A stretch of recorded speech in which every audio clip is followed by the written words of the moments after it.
Halo, selamat datang di channel Caps and Clips bersama saya Caps. Kali ini mau ngomongin salah satu konsol retro handheld yang mungkin bisa dipertimbangkan untuk dikoleksi, yaitu Nintendo DS Lite. Ini adalah konsol yang dirilis Nintendo pada tahun 2007-an, dimana ini penerus dari Nintendo DS Fat. Hadiran Nintendo DS itu sebagai gebrakan yang bagus sih buat Nintendo di dunia games yang ada pada saat itu. Di saat semua game fokus hanya di satu layar, Nintendo buat dua layar yang membuat Nintendo DS ini jadi handheld terlaris pada masanya. Di sistem Nintendo DS ada banyak rilisan tipe-tipenya, dan yang saya punya saat ini adalah Nintendo DS Lite. Ini adalah generasi kedua, penerus dari Nintendo DS Fat yang bentuknya lebih bulky dan juga layarnya lebih gelap. Di DS Lite ini layarnya lebih cerah. Dan cuma Nintendo DS Lite dan DS Fat yang masih punya slot GBA. Slot ini bisa memungkinkan kamu untuk main game GBA fisiknya langsung di Nintendo DS. Ini akan saya jelaskan nanti. Oke, langsung ke desainnya. Nintendo DS Lite ini dia mengusung clamshell design atau dilipat ya. Jadi dia bisa menjaga layarnya ketika dilipat dan dimasukin ke kantong. Nah, ini jadi nilai plus banget nih buat Nintendo DS Lite. Dan ini membuat Nintendo DS jadi lebih kecil dari sisi ukurannya. Oke, di sisi kanan terdapat slider power dan juga slot untuk stylusnya. Kalau di bagian kirinya nggak ada apa-apa, polos saja. Dan di bagian depannya ada slider power, slot GBA yang tadi saya sebutkan, dan juga slot audio jack. Dan di bagian bawah ada tempat untuk baterainya. Ini tertera 5,2 volt. Kalau sepengalaman saya main DS Lite ini bisa sampai 6 jam lebih. Tapi ngecharge-nya lama banget, bisa sampai 3-4 jam. Dan ketika dibuka langsunglah terlihat dua layar Nintendo DS Lite ini. Kita dari sisi atas dulu. Pertama ada layar utamanya di tengah-tengah, dan juga di sebelah kiri kanannya ada speaker.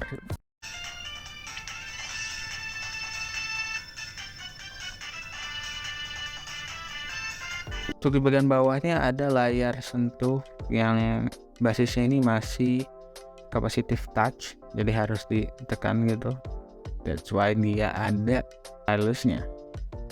Oke, di bagian sebelah kiri ada D-pad yang ukurannya sih kecil sih untuk tangan saya yang gede ini.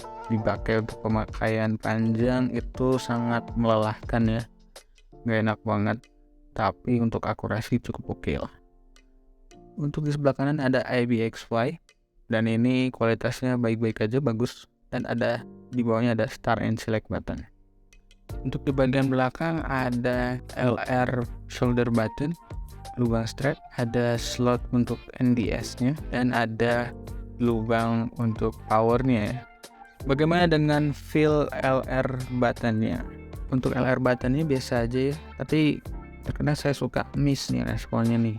Ini sih tergantung dari kondisi unit masing-masing ya. Mungkin di biasanya seperti ini, di punya kalian belum tentu.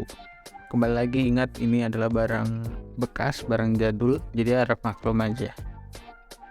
Di bagian engsel-nya kita lihat sini di tengah ada mic. Ini unik ya, jadi untuk di sebagian judul game ada yang menggunakan mic sebagai gameplaynya. Di sebelah kanan ada indikator LED untuk baterai dan juga wifi. Ya, nggak salah dengar, barang jadul ini punya wifi, jadi bisa digunakan untuk main bareng jika teman-teman kamu punya DS. Oke, untuk saat ini saya nggak punya cartridge DS.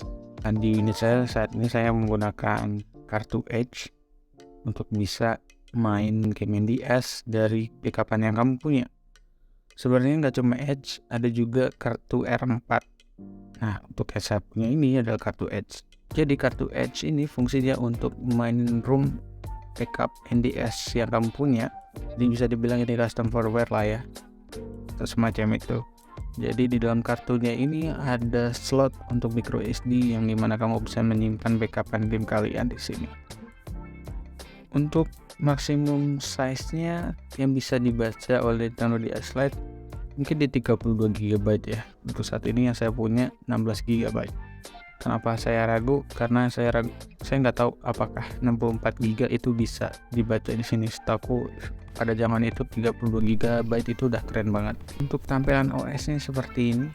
Di sini kamu bisa ganti-ganti tim sesuka kamu ya. Oke, kita fokus ke gamenya aja ya. Kita masuk ke folder DS gamenya. Dan di sini ada list game yang saya isi di sini. Ada Fire Emblem, ada Kingdom Hearts, ada Kirby, ada Mario Party DS, ada Mario Kart, ada Metal Slug. Gak banyak kan? Tapi ini gameplaynya panjang-panjang semua. Oke, kita coba dulu di Mario Kart ya.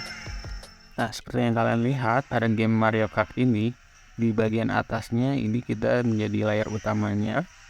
Jadi kita main gamenya yang kita lihat di layar atas, tapi di bawah ada mapnya. Ini cuma bisa kamu temuin atau bisa kamu mainin secara enjoy di NDS kalian.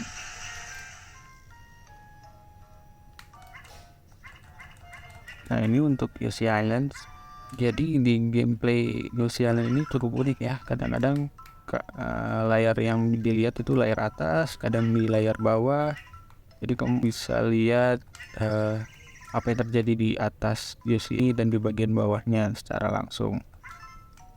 Ini yang bikin Nintendo DS Lite jadi unik banget ya. Nah, untuk Phantom Hourglass, mostly gameplaynya pakai stylus. Di game ini cukup unik ya. Kita suka gambar-gambar teka-tekinya di layar sentuhnya ini menggunakan stylus untuk mencahin misteri-misterinya. Ini untuk Pokemon. Biasa tahu Pokemon, layar bawahnya ini jadi semacam navigasinya dan juga kadang ada peta juga, bisa lihat peta di sini. Juga apa isi dari backnya, kata itemnya. Dan gameplaynya di bawah ada di sini untuk ketika kalian lagi fight dengan Pokemon lain, bagian bawahnya layarnya jadi navigasi untuk gameplaynya. Langsung aja kita cobain juga main pakai cartridge GBA. Untuk cartridge GBA seperti ini ya bentukannya. Dan kalau misalkan kamu mau tahu gimana cara nentuin cartridge yang fake dan ori, saya sudah buat video sebelumnya, jadi kalian bisa lihat juga nanti setelah video ini ya.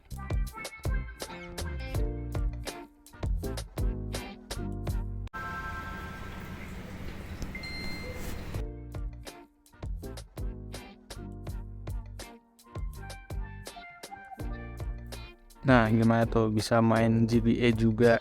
Jadi ini yang bikin saya beli Nintendo DS Lite, karena saya bisa punya opsi lebih untuk mainin game di NDS dan juga GBA. Saya juga lagi koleksi cartridge GBA. Jadi cocok banget nih NDS Lite. Sebelum ngomongin pros and cons-nya untuk NDS Lite, saya mau kasih info soal harganya untuk saat ini. Di e-commerce toko Indo itu di kisaran harga 300 sampai 600. Kalau kalian dapat 300 kalian hoki banget. Nah, tapi harus jeli juga ya untuk lihat kondisinya ini, layarnya kondisinya seperti apa nih, adakah layar yang rusak atau speakernya rusak atau tombolnya yang rusak. Itu harus dipastiin dulu kondisinya. Oke, untuk pros-nya, desainnya tuh kecil ya, dengan layar lipat ini sangat travel friendly banget nih. Mau dibawa kemana-mana tinggal taruh aja ke dalam tas, nggak perlu mikirin layarnya.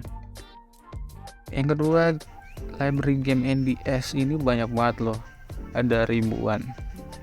Ditambah lagi kamu bisa mainin game GBA lagi, jadi nggak bisa kehitung deh mau mainin game apa aja. Nah, selain itu kalian juga bisa main platform game lain kayak NES dan juga Sega. Ini pakai aplikasi emulator yang ada di NDS, bisa kalian kulik-kulik lagi nanti ya. Lalu harganya bisa dibilang terjangkau. kalau dibandingin emulation and health yang ada saat ini. Sekarang consnya di padnya kurang enak ya, kalau kelamaan main itu bikin sakit.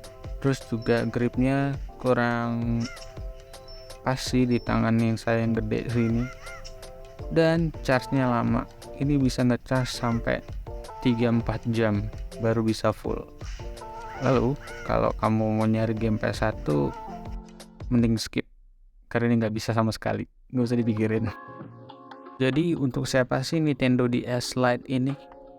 Menurutku Nintendo DS Lite ini cocok misalkan kamu fans banget sama Nintendo, atau kamu punya memori kecil dengan NDS yang dulu cuma lihat doang, beli nggak kesampean, atau kamu mainin game NDS dan GBA dan mau koleksi juga game fisiknya, itu akan cocok banget buat kamu. Jadi worth it kan NDS ini? Menurut saya sih NDS Lite ini worth it banget. Soalnya pengalaman bermain NDS itu hanya bisa ditemuin di NDS-nya langsung. Bisa sih kalian main di emulator, tapi nggak senyaman dan nggak senatural main di NDS. Oke, segitu aja dari saya. Mohon maaf atas kesalahan kata dan penyampaian informasi. Jika dirasa ada yang kurang, kamu bisa tambahkan di kolom komentar atau bagikan pendapat kamu tentang konsol NDS ini seperti apa sih. Terima kasih sudah nonton. Bye.